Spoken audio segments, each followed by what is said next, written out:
आप सभी दोस्तों का मेरे YouTube चैनल आकाश गौतम में बहुत बहुत स्वागत है। चलिए आज एक और मोटिवेशन स्टोरी की तरफ बढ़ते हैं, जिसका नाम है जीवन का सत्य।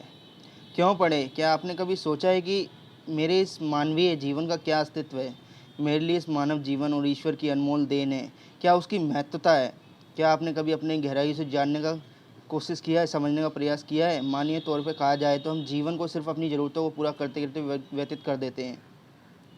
एक मनुष्य के लिए उसकी ज़रूरत पर क्या रोटी, क्या कपड़ा और मकान, यही नहीं दरअसल असल सत्य नहीं है। हर मनुष्य का जन्म इस धरती पर एक विशेष कारण से होता है, जिसे हम धीरे धीरे समय के साथ समझते चले जाते हैं। कई लोग अपने इस मानवीय जीवन को सत्य समझ ही नहीं पाते, क्योंकि हमें वह नकारात्मक सोच रखते हैं। यही अंतर है कि नकारात्मक और सकारात्मक सोच में। जहाँ नकारात्मक सोच हमारे लिए समस्याएं पैदा करती है, वहीं सकारात्मक सोच हमारे लिए नए अवसर लाती है। आइए हम जीवन के इस सत्य को एक कहानी द्वारा समझने की कोशिश करते हैं। एक गांव में एक बहुत बड़ा धनवान व्यक्ति रहता था। लोग उसे सेठ धनीराम कहते थे।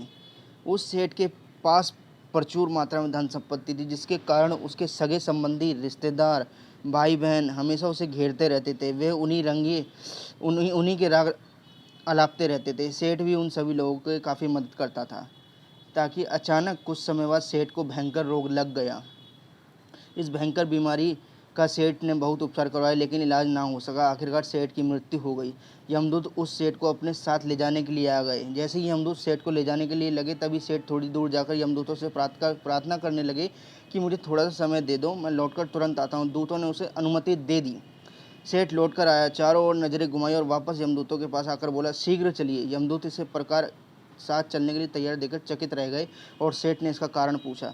सेठ ने निराशा भरे स्वरों से कहा, मैंने हेरा फेरी करके अपार धन एकत्रित किया था, लोगों को खूब खिलाया पिलाया, उनकी मदद की थी। सोचा था कि मेरा कभी साथ नहीं छोड़ेंगे।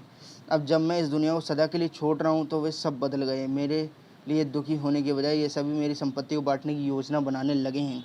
किसी को मेरे लिए जरा सी अफसोस नहीं है।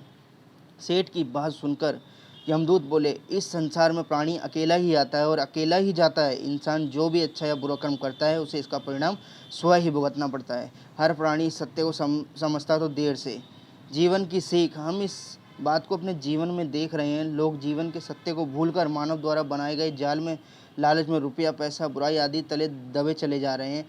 इस जाल को अब 12वीं की कहानी English the red trap available YouTube in Hindi से समझ सकते हैं। आप जो भोजन ग्रहण करते हैं पेट में 4 घंटे रहता है, और जो वस्त्र पहनते हैं वो 4 महीने रहता है, लेकिन जो ज्ञान आप हासिल करते हैं वो आपकी अंतिम सांस तक रहता है और संस्कार बनकर आपकी अगली पीढ़ी तक पहुंचता है। ज्ञान का बीज काफ़ी व्यर्थ नहीं जाता। जो जितना सफल करते हैं, चलते फिरते सफलता मिलती है। हर व्यक्ति को सकारात्मक तरीके से समझो। हम जितना ज़्यादा पढ़ते हैं, सुनते हैं, समझते हैं, अपनी कमियों का उतना ही ज़्यादा एहसास होता है, और इसी कमी को दूर करके हम सफलता की मंजिल को अपने कदम बढ़ाते चले जाते हैं। क्या लेकर आया था और क्या लेकर जाएगा, कर कुछ ऐसा जाओ कि तुम्हें याद रखा जाएगा। धन्यवाद। आपको अगर मेरी मोटिवेशन स्टोरी पसंद आती है तो कृपया मेरे चैनल को सब्सक्राइब करें, कमेंट्स करें, और कोई भी वीडियो में त्रुटि होती है तो मुझे बताएं, बेझिझक बताएं। मैं उसको समाधान करने की कोशिश करूँगा। जय हिंद, वंदे मातरम।